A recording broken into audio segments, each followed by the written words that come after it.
নমস্কার বন্ধুরা, আজকে আপনাদের সাথে ফুলকপির একটা দুর্দান্ত স্বাদের রেসিপি শেয়ার করছি। আর এটা সম্পূর্ণ নিরামিষভাবে করে দেখাবো। আপনারা যে কোনো দিনে এটা বানিয়ে নিতে পারেন। আর এটা এতটাই টেস্টি হয়, এটা সবের সাথেই খাওয়া চলে। লুচি, পরোটা, নান, পোলাও সবের সাথে এটা পরিবেশন করা চলে। তাহলে দেখে নেওয়া যাক আমি দুধ ফুলকপি কিভাবে বানাই। দুধ ফুলকপিটা বানানোর জন্য প্রথমেই একটা পাত্রের মধ্যে আমি হাফ কাপ উষ্ণ গরম দুধ নিয়েছি। আর এর মধ্যে দিয়ে দিলাম 15টার মতো কাজু, 20টার মতো দিয়ে দিচ্ছি কিশমিশ, 1 চামচে দিয়ে দিচ্ছি গোলাপের পাপড়ি, শুকনো গোলাপের পাপড়িটা নিয়েছি। আপনাদের কাছে যদি ফ্রেশ থাকে ফ্রেশটাও নিতে পারেন, এটা দিলে সেন্টটা খুবই ভালো আসে। আর দিয়ে দিচ্ছি চারু মগজ 1 টেবিল চামচ, পোস্ত দিয়ে দিচ্ছি 1 চামচ। এটাকে 15 মিনিটের মতো আমি ভিজিয়ে রাখবো। তারপরে এটা ফাইন একটা পেস্ট বানিয়ে নেব।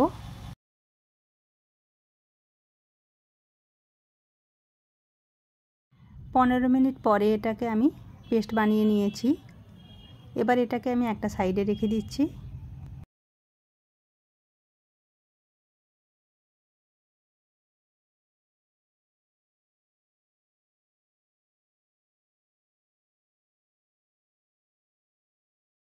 দুধ ফুলকপি বানানোর জন্য আমি আরেকটা ভাজা মশলা বানিয়ে নিচ্ছি। তার জন্য এটা কড়াই চাপিয়ে নিয়েছি। আর এর মধ্যে দিয়ে দিচ্ছি 2 টুকরো এলাচ, 2 টুকরো দিয়ে দিচ্ছি দারুচিনি, 2টো দিয়ে দিচ্ছি লবঙ্গ, হাফ দিয়ে দিচ্ছি শুকনো লঙ্কা, হাফ চামচ দিয়ে দিচ্ছি গোটা জিরে, আর হাফ চামচ দিয়ে দিচ্ছি গোটা মৌরি।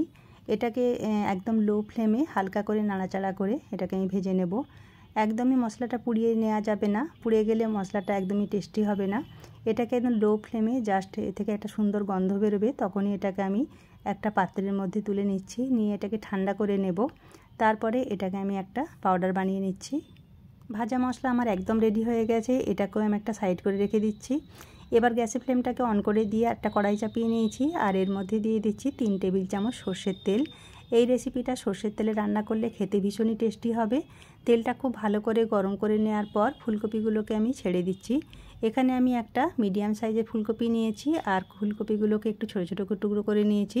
এর মধ্যে দিয়ে দিচ্ছি হাফ চামচের মতো লবণ, আর দিয়ে দিচ্ছি হাফ চামচের মতো হলুদ গুঁড়ো। দিয়ে গ্যাসের ফ্লেমটাকে লো রেখে নাড়াচাড়া করে কপিগুলোকে খুব ভালো করে ভেজে নিতে হবে।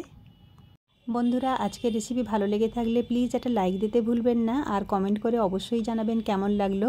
এরকম নতুন নতুন রেসিপির আপডেট পেতে চ্যানেলটাকে সাবস্ক্রাইব করে রাখতে পারেন।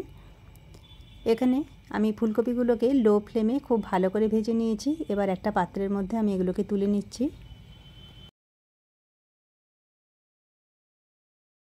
এবার ওই একই তেলের মধ্যে ফোড়ন হিসাবে দিয়ে দিচ্ছি তেজপাতা, 3 থেকে 4টি দিয়ে দিচ্ছি গোটা গোলমরিচ, 1/4 চামচ দিয়ে দিলাম গোটা জিরে, 1 চামচ দিয়ে দিচ্ছি গাওয়া ঘি। এবার এই মশলা থেকে যখন একটা সুন্দর গন্ধ বেরোবে, তখনই যে পেস্টটা বানিয়ে রেখেছিলাম কাজু, কিশমিশ, চারুমগজ আর পোস্তর পেস্টটা, সেটাকে দিয়ে দিলাম। দিয়ে ফ্লেমটাকে লো রেখে এটাকে নাড়াচাড়া করে খুব ভালো করে কষিয়ে নিতে হবে। মশলা কষানোর সময় গ্যাসের ফ্লেমটাকে সবসময় লো রাখতে হবে। লো রেখে যদি মশলা ভালো করে কষানো হয়, যে কোনো তরকারির স্বাদ খুবই ভালো হয়। কষাতে কষাতে যখন এর থেকে এটা তেল ছেড়ে আসবে, তখন এর মধ্যে দিয়ে দিচ্ছি 1 টেবিল চামচ আদা কাঁচা লঙ্কা বাটা, ধনিয়া গুঁড়ো দিয়ে দিচ্ছি 1 চামচ, হাফ চামচ দিয়ে দিচ্ছি কাশ্মীরি লাল লঙ্কার গুঁড়ো। দিয়ে আবারও গ্যাসের ফ্লেমটাকে লো রেখে খুব ভালো করে কষিয়ে নিতে হবে। এটাকে প্রায় 5 মিনিটের মতো আমি এইভাবে নাড়াচাড়া করে কষিয়ে নিচ্ছি। এইভাবে কষিয়ে নিলে মশলা থেকে যে কাঁচা গন্ধটা থাকে, মশলার কাঁচা গন্ধটা একদমই চলে যাবে। এবার যখন মশলা থেকে একটা সুন্দর গন্ধ বেরোবে, তখনই আমি দিয়ে দিচ্ছি মিক্সিং জার ধুয়ে জলটা। এর মধ্যে যে পেস্টটা বানিয়ে রেখেছিলাম সেই পেস্টটা সামান্য লেগেছিল, তাই জলটা দিয়ে দিলাম ধুয়ে। আবারও খুব ভালো করে আবার নাড়াচাড়া করে নিচ্ছি।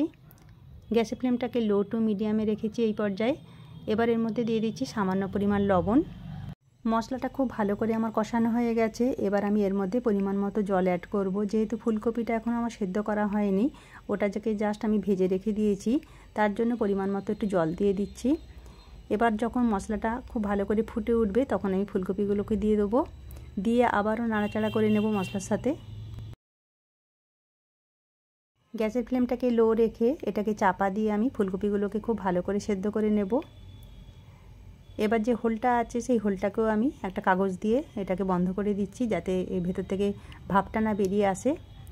এবার মাঝে মাঝে ঢাকনাটা খুলে এটাকে খুব ভালো করে নাড়াচাড়া করে দেবো, যাতে ফুলকপিগুলো টোটাল ভালো করে সেদ্ধ হয়ে যায়।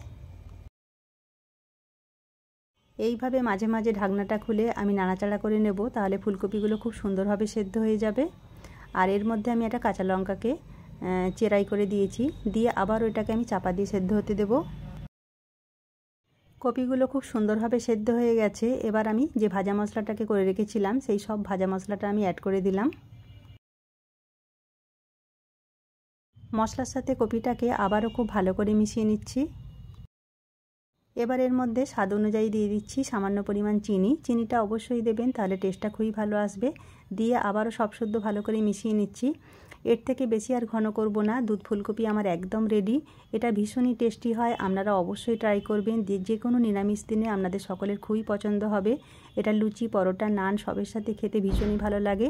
আজকের রেসিপি যদি ভালো লেগে থাকে প্লিজ একটা লাইক দিতে ভুলবেন না, আর কমেন্ট করে অবশ্যই জানাবেন কেমন লাগলো। চ্যানেলের নতুন বন্ধু হলে চ্যানেলটাকে সাবস্ক্রাইব করে রাখার অনুরোধ রইল।